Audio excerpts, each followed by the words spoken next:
프린트 해놨으니까 갖고 오시면 되겠습니다. 뒤에 다 해놨어요. 30회.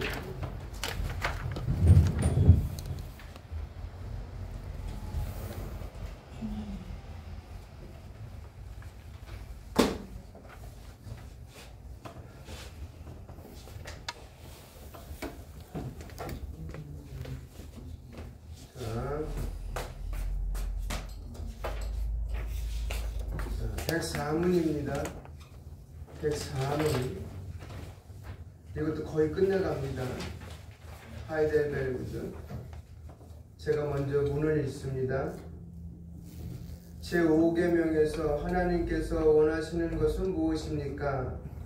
나의 아버지와 어머니 그리고 내 어머니를 가지고 모든 사람들을 내가 존중하고 사랑하며 순종하는 것입니다. 그들의 모든 선악을 가지지 마시니 내가 사랑하게 존중하는 것입니다. 또한 그들이 실수할 때 내가 인내해야 하는 것은 하나님께서 그들을 쓰고 우리를 다스리시게 됩니다. 아멘.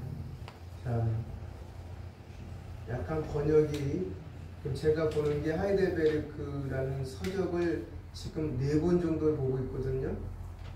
그러니까 조금씩 번역이 달라요. 제가 다른 번역을 한번 읽어볼게요. 나의 부모님 그리고 내 위에 있는 모든 권위에 모든 공경과 사랑과 신실함을 나타내고 그들의 모든 좋은 가르침과 징계에 대해 합당한 순종을 하며 또한 그들의 약점과 부족에 대해서는 인내해야 합니다. 왜냐하면 그들의 손을 통해 우리를 다스리는 것이 하나님의 뜻이기 때문입니다. 그들이 연약하고 부족할지라도 우리는 마땅히 뭐 해야 된다고요? 순종해야 됩니다. 그 이유가 뭐라고요? 그들의 손을 통해 하나님의 뜻을 드러내기 때문에. 10계명은 1계명부터 10계명까지예요. 그죠? 1계명부터 4계명까지 하나님에 관한 거였어요. 여태까지. 그죠? 위에 계십니까? 근데 이제 오늘부터서는 이웃에 대한 계명으로, 사람에 대한 계명으로 넘어갑니다. 하나님은 성도가 자신의 삶을 하나님께 대한 관계뿐 아니라 이웃에 대한 관계까지 넓혀지기를 원하십니다. 이것이 기독교에서도 중요한 정신이에요. 그래서 그걸 갖다가 함축한 것이 우리가 10계명 하다 보면 파란색 글자를 신약성경 마태복음 22장 38절로 40절에 나와 있는 위로는 하나님을 사랑하고 옆으로는 내 자신을, 내 이웃을 내 자신같이 사랑하는 것이 온 율법과 선지자의 강령이니라 합니다. 그 두 구절이 신구약의 핵심이 되는 거예요. 그래서 그걸 뭐라고 해요? 황금률이라고 해요. 복음의 황금률. 위로는 하나님 사랑하는 거고 옆으로는 이웃을 내 몸같이 사랑하면서 사는 것이 진정한 그리스도인이다 라고 얘기하고 있는 거예요. 그것이 실천되지 않으면 그리스도인이라고 말하지 않는 거예요. 성도가 하나님과 그분의 사랑을 깨닫고 나서는 하나님을 향한 삶을 살고자 노력합니다. 이것은 참으로 선하고 아름다운 일이며 아무리 강조하여도 부족함이 없는 것입니다.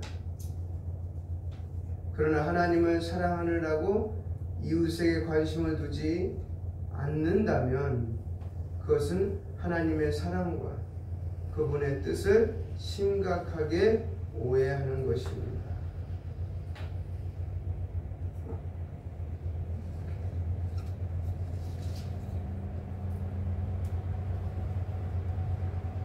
자, 볼까요? 그래서 요한서신 4장입니다.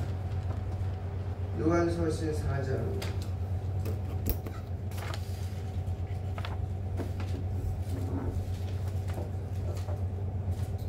요한 1서 4장 20절입니다.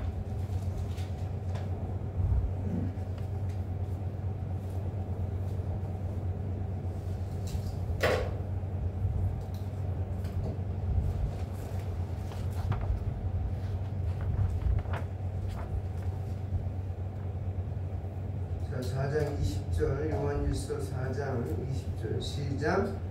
누구든지 하나님을 사랑하노라 하고 그 형제를 미워하면 이는 거짓말하는 자니 보는 바 그 형제를 사랑하지 못하는 자는 보지 못하는 바 하나님을 사랑할 수 없느니라.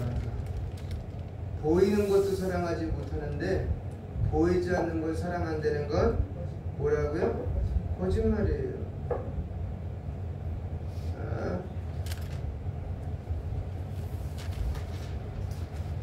갈라디아 6장을 볼까요?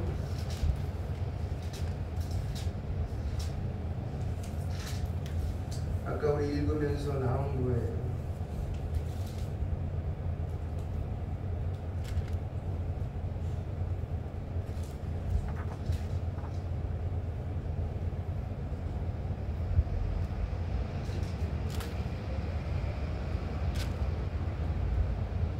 장 1절에 시작.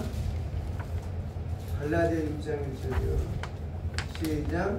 형제들아, 사람이 만일 무슨 범죄한 일이 드러나거든 신령한 너희는 온유한 심령으로 그러한 자들을 바로잡고 너 자신을 살펴보아 너도 시험 받을까 두려워하라.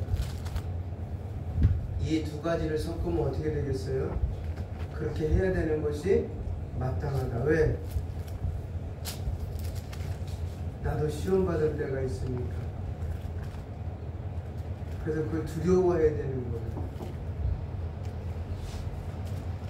그렇기 때문에 이웃에게 관심이 없다? 이건 거짓말하는 거죠. 내 자신을 속이는 거예요. 나는 그리스도인이다 라고 말할 수가 없는 거예요. 그래서 예수님도 마태복음 말씀에 뭐라고 그랬어요? 예? 우리나라 말로 하면 이거예요. 콩 한 조각도 나눠 먹어라. 콩 반 조각도 나눠 먹어라. 그래서 오리를 가자면 십리를 가는 거고요. 겉옷을 달라면 속옷까지 주는 거예요. 그것이 하나님이 우리를 사랑하신 모습이에요. 우리도 그렇게 살아야 되는 거예요. 그래서 그것은 하나님의 사랑과 그분의 뜻을 심각하게 오해한 것입니다. 이런 오해는 교회설을 통해서 항상 있었던 일입니다. 중세에는 수도원이라는 것을 두고 그 수도원에서 세상과 단절된 채로 하나님께 몰입하기를 원했습니다. 왜냐하면 내 환경과 이웃이 내가 하나님께 나아가는데 방해가 된다고 생각하기 때문에. 지금도 이렇게 생각하는 사람들 많아요.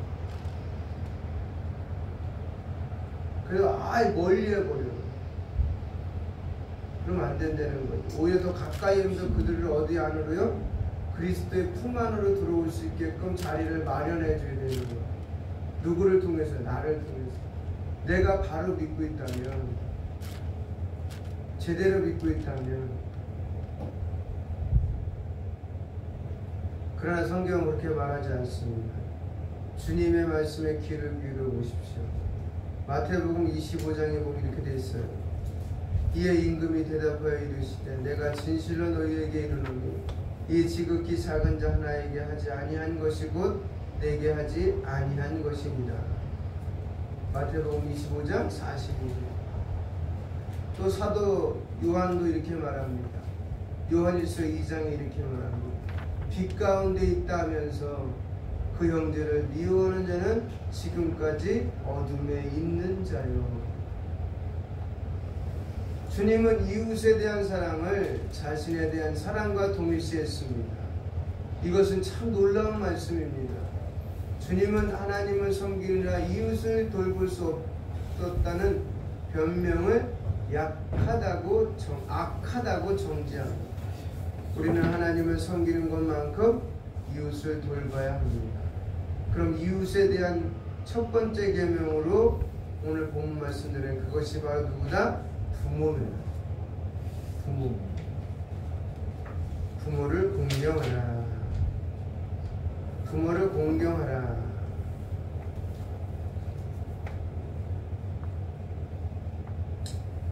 그 뜻은 뭐냐면 권위에 대한 순종. 오늘 순종에 대해서 말씀드렸지만 권위에 대한 순종이에요. 예를 들어서 하나님이 말씀하시는데, 예? 첫째 날이 빛이 있으라 그랬더니 나 빛 싫어. 난 어둠으로 계속 있을 거야. 너나 빛 좋아해. 하고 불순종했다면 빛이 들어왔을까요? 아니라는 거예요. 지금도 마찬가지 동일한 거예요. 하나님은 나에게 지금도 원하시는 것은 66권 말씀을 통해서 순종을 하라는 거예요. 부모에 대한 순종, 교회에 대한 순종, 물질에 대한 순종, 권위에 대한 순종, 이런 거 하나하나 다 있잖아요. 그거에 대해서 뭐 하라는 거예요? 순종하라는 거예요. 그게 하나님이 부여해 주신 권위예요. 먼저 부모를 공경하는 것은 세상의 윤리에서도 항상 우선되는 규율입니다. 멀리 볼 것 없이 조선시대에만 봐도 부모를 거역하는 것은 중죄에 해당하는 범죄로 여겼습니다. 왜 그럴까요? 조금만 생각하면 당연합니다. 한 사람이 인생을 살면서 부모로부터 가장 큰 은혜를 받았기 때문입니다. 자녀가 부모로부터 받은 사랑과 은혜는 이 세상에서 비할 데가 없습니다. 그러기에 세상에서도 부모를 공경하라고 합니다. 그러나 성경은 이에 대하여 놀라운 증언을 합니다. 부모님의 사랑은 하나님의 손길이라는 사실입니다. 부모를 통하여 사랑을 베푸시는 것이 하나님의 뜻이며 피조물을 돌보시는 방식이라는 겁니다. 우리는 부모님을 통해 하나님의 사랑을 봅니다. 그래서 성경은 부모님을 공경하라고 말한 겁니다. 그것은 단순히 은혜를 베푼 자이니 배은망덕하지 말라는 정도의 수준이 아닙니다.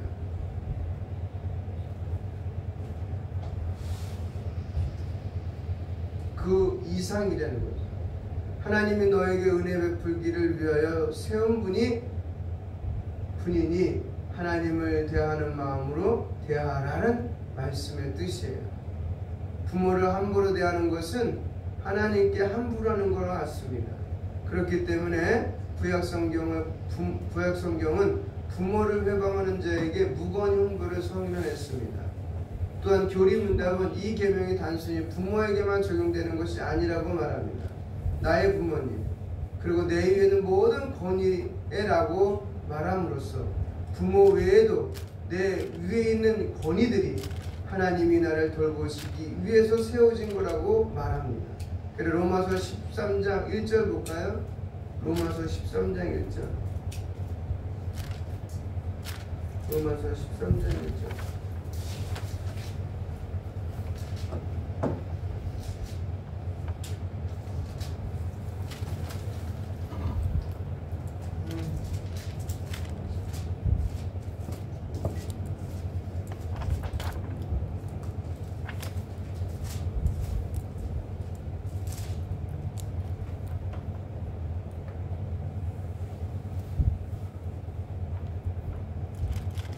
(1절 2절이에요) 시작. 각 사람은 위에 있는 권세들에게 복종하라. 권세는 하나님께로부터 나지 않으니 없나니 모든 권세는 다 하나님께서 정하신 바라.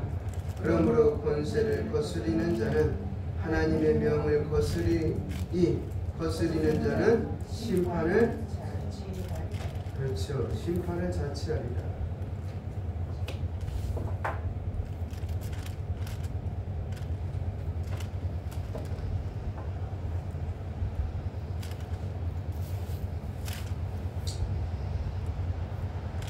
선배, 상관, 학교, 정부 등등 이 모든 것이 하나님께서 세우신 권위입니다. 그러므로 이들에게 복종하고 이들을 통하여 돌봄을 받는 것은 마땅히 생각하라는 겁니다. 그 이유는 반복해서 말씀드렸거니와 궁극적으로 우리 자신을 위해 세운 기관들이기 때문입니다. 그들에게 복종하여 우리는 유익과 안정을 얻는 거예요. 나라를 통하여 우리가 안정감을 느끼는 거예요. 그렇죠? 나라가 없으면 어때 우리요? 떠돌이에요. 내가 아무리 부자고 뭐 내가 권위가 있고 많이 배웠다 할지라도 나라가 없는 저 사람은 어디 가서도 대접 못 받아요. 그래서 모든 권위는 기원이 어떻게 되냐? 모든 기원은 바로 하나님의 주권 아래 세워졌다는 거예요. 이게 명심해야 돼요. 그래서 하나님이 세운 사람이 아무리 잘못을 할지라도 우리는 거기에 대해서 논할은 안 돼요. 누가 대표적으로 잘 보여주고 있었어요? 다윗과 사울의 관계. 사울이 다윗을 죽이려고 쫓아다닐 때 다윗을 죽일 기회가 있었어요? 없었어요? 있었어요. 그럼에도 불구하고 뭐를 인정한 거야? 하나님이 기름 부어서 세우신 분이라는 걸 인정한 거야. 그리고 마지막 사무엘상을 읽어보면 마지막 부분에 블레셋과의 싸움에서 사울도 죽고 아들 요나단도 죽었을 때 그 이방인이 갖고 왔잖아요. 뭐고 갖고, 야 이거 갖고 가면 분명히 다윗이 나를 칭찬하고 후하게 대접하리라고 했었는데 오히려 사무엘하 읽어보니까 어떻게 돼요? 반대가 됐죠. 네가 감히 하나님의 세우신 기름 부음 받은 종을 이렇게 함부로 대하느냐 하면서 오히려 그를 그 자리에서 죽여버리는 거예요. 근데 오늘날 민주주의라는 거는 하나님이 없는 거잖아요. 그렇죠? 하나님이 없기에 백성들이 주인이 되어서 판단하고 있는 거죠. 전부 다. 누구든지 그 자리에 가면 다 잘할 수도 있지만 못할 수도 있는 거예요. 그 다음에 우리 믿음의 사람들은 해야 할 일이 뭐냐면 그걸 보면서 욕도 할 수 있어요. 그러나 기도해야죠. 하나님 더 바르게 할 수 있도록 지혜를 주고 그 바르게 할 수 있도록 밑에 참모진도 붙여주시고 이렇게 기도를 해야지. 우리가 할 일, 우리 투표를 통해서 뽑았잖아요. 그러고 나서 그 나머지는 하나님께 맡겨야지. 알면서 못하는 거 왜? 세상의 트렌드가 그러니까 나도 뛰어드는 거야 그냥. 그리고 그 기원에 대해서 순종해야 될 이유는 권세를 거스리는 것은 하나님의 명령을 거스리는 것이며 이는 심판을 자초하게 된다고 로마서 10장에 13장에 뭐예요? 경고하셨기 때문에. 그래서 그리스도인들의 태도는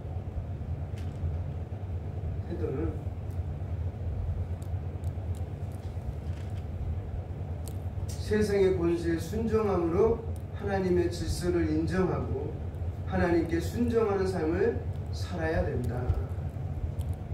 그렇죠? 교회도 마찬가지예요. 모든 것은 하나님의 질서 안에 있어요. 볼까요? 고린도전서 14장. 고린도전서 14장.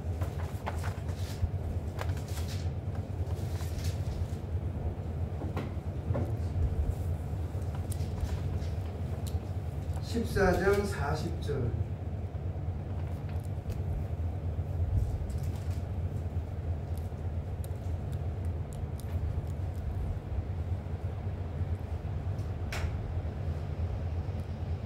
고린도전서 14장 40절.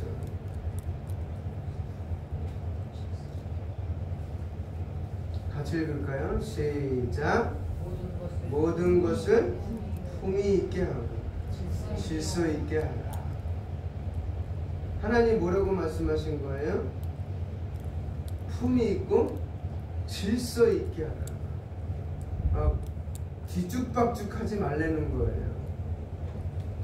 그래서 일을 잘하는 사람의 특징 중에 하나는 뭐냐면 질서 있게 한다는 거예요. 버릴 건 버리고 채울 건 채우고 주변 정리를 잘하는 거예요. 믿는 사람이라면 특별히. 그래서 왜 질서가 그만큼 고린도 교회에 중요하냐면 질서가 무너진 상태에서 교회가 운영됐기 때문이에요. 예배는요, 그래서 하나님의 임재를 경험하는 거룩한 자리이므로 혼란이나 무질서가 아닌 질서 속에서 이루어져야 되며 품위 있는 행동, 즉 하나님께 대한 올바른 태도와 경외심으로 뭐 해야 된다? 가져야 된다. 그리스도인이라면. 그래서 부모를 대하는 것도 그렇게, 부모 외에 나의 위에 있는 자들에 대할 때도 그렇게. 그래서 바울이 쓴 서신서, 디모데 전후서는 로마 감옥 이후에 쓴 거예요. 잡힌 다음에. 거기서 디모데 전후서 읽어보면 아시겠지만 뭐라고 되어 있어요? 디모데가 17, 18살 때 감독이 된 거예요. 그랬더니 나이 많은 장로님, 집사님 계실까요? 안 계실까요? 계시잖아요. 그럼에도 불구하고 뭐 하라고요? 질서를 지켜라. 네가 아무리 잘나도 하나님이 세운 감독에게 순종하라 라고 얘기합니다.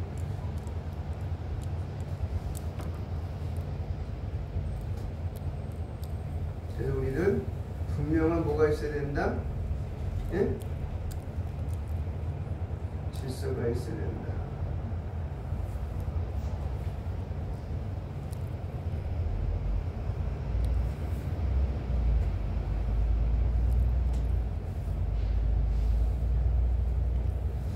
그래서 이제 부모를 공경하라는 의미는 뭐냐면, 때로는 저항할 때도 있고요, 권세에 불복종해야 할 때도 있습니다. 불의를 명하는 것에 따라서는 안 됩니다. 이스라엘의 악한 왕인 아합 시절에 국내 대신 오바댜는 아합 왕의 명령을 어기고 하나님의 사람들을 살려주었습니다. 또한 세계사에도 악한 정권의 명령에 불순종하고 선을 행한 사람들이 나타났으며 이들은 모두 칭찬하며 기립합니다. 성경은 하나님이 세우신 정권 혹은 권세이기에 악이라도 순종하라고 말하지 않습니다. 그럼에도 불구하고 성경이 전체적으로 순종을 명하시는 것은 조금 더 넓은 눈에서 세상을 바라보라는 것을 요구하고 있기 때문입니다. 우리는 우리 자신의 처지와 환경에 대해서 곧잘 불평합니다.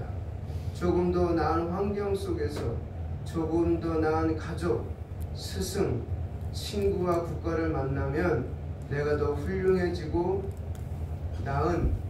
더 나은 신앙이 될 수 있을 것이라고 늘 생각했습니다. 그러기에 우리가 더 나아질 수 있는 환경을 달라고 우리는 요구할 때가 많습니다.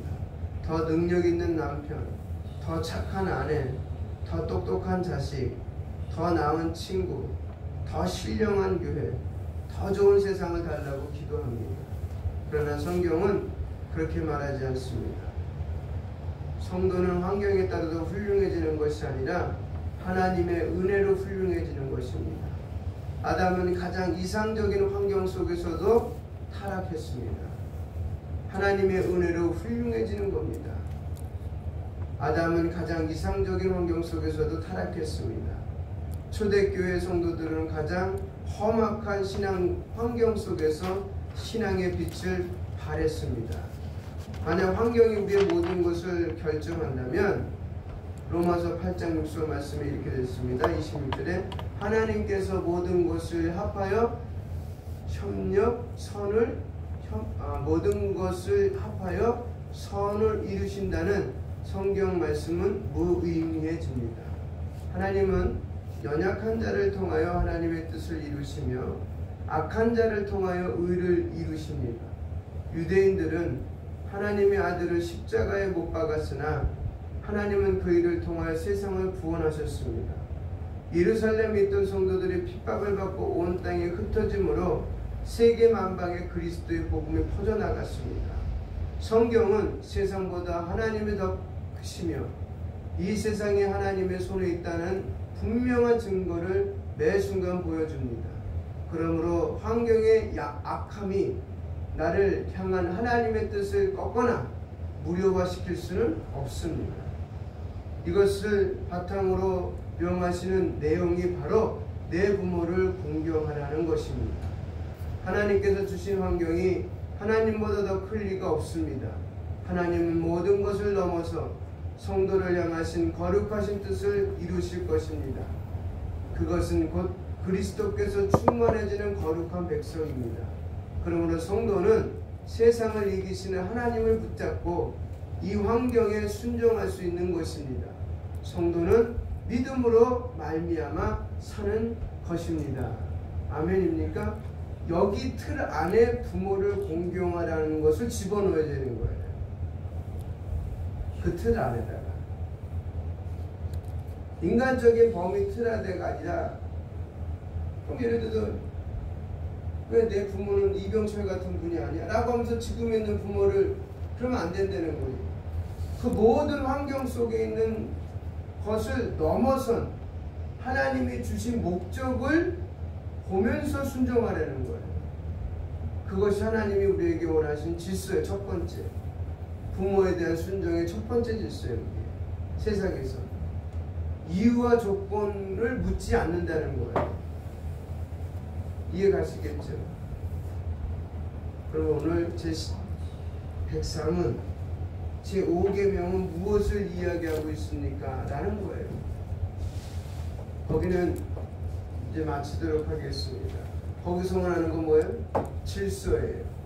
권위에 대한 순종이에요. 그리고 그 순종은 어디 안에서요? 그리스도가 세우신 권위 안에서의 순종이에요. 세상이 만들어 놓은 권위와 순종도 있지만 우리는 그걸 이미 넘어선 사람들이잖아요. 그렇죠? 그래서 우리는 기도하는 거예요. 그들을 위해서. 나라의 정치를 바르게 해달라고, 지도자들을 바르게 세워달라고, 참모진들을 바르게 세워달라고. 왜? 그래야 우리가 편하거든요. 여러분, 우리 1900년도 중간쯤 왔을 때 중국이 공산화돼요. 그리고 제정 러시아가 끝나면서 소련이 공산화, 러시아가 공산화돼요. 근데 두 국가의 특징이 뭐예요? 국가적 무신론이 그들의 이념이고 사상이었었어요. 그랬더니 먼저 러시아가 있잖아요. 마르크스나 레닌이 그들이 그거 갖고 해서 기독교인 1200만을 죽였어요. 만약 그것이 없고 그냥 그대로 제정 러시아가 하면서 민주주의화 됐다면 그 1200만이 핍박당했을까요? 아니요. 그리고 그들이 믿었던 동방 정교회, 예? 1000여 년 동안 내려오는 그 종교의 교회 건물이 5000개가 넘었는데 지금 50개도 안 남았어. 다 때려 부셨어요. 중국도 마찬가지예요. 국가적 무신론을 이념으로 삼고 있고 지금도 마찬가지예요. 그래서 공산당은 당원이 되려면 종교가 없어야 돼요. 대한민국이 만약에 그렇게 됐다면 북한처럼 왜 기독교 생활 마음대로 할 수 있을까요? 못하잖아요. 감사해야지.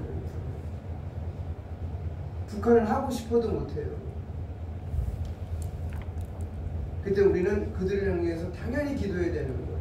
왜? 우리의 신앙의 덕을 위해서, 유리함을 위해서. 어느 날 갑자기 입법부인 국회의원들이 전부 다 정신이 나가갖고, 응? 2025년까지는 기독교가 자유롭게 포교도 할 수 있고 전도도 할 수 있고 신앙생활 할 수 있고 건물이든 지어서 예배당을 할 수 있는데 2026년 1월 1일부터는 그 모든 것을 폐한다. 그럼 어떻게 할 거예요? 그럼 그건 땡땡 두드리고 그런 순간 되는 거예요. 그냥 입법부가 그렇게 했기 때문에. 왜? 입법부를 우리가 세워놨거든. 백성들이. 당신들이 대신 법을 좀 만들어 달라고. 그게 우리는 판단할 수 있고 정죄할 수 있지만 그 두 가지 전에 먼저 많이 기도해 주시면 고맙겠습니다. 기도하겠습니다. 하나님 감사합니다. 오늘도 우리와 함께 계셔서 제 5계명에 대해서 부모에 대한 말씀도 있지만 부모 외에 권위 있는 곳에 순종하며 그 권위를 만드신 하나님의 질서 안에서 우리 또한 순종하면서 기도하게 하시고 하나님의 말씀에 따라 살게 하여 주시옵소서. 우리 연약한 부분 너무나도 잘 알고 있습니다. 하나님 이 연약한 것 단단하게 만들어 주셔서 하나님의 교회와 하나님의 공동체를 세워가는 청지기로서의 삶을 잘 살게 하여 주시옵소서. 예수님의 이름으로 기도합니다. 아멘.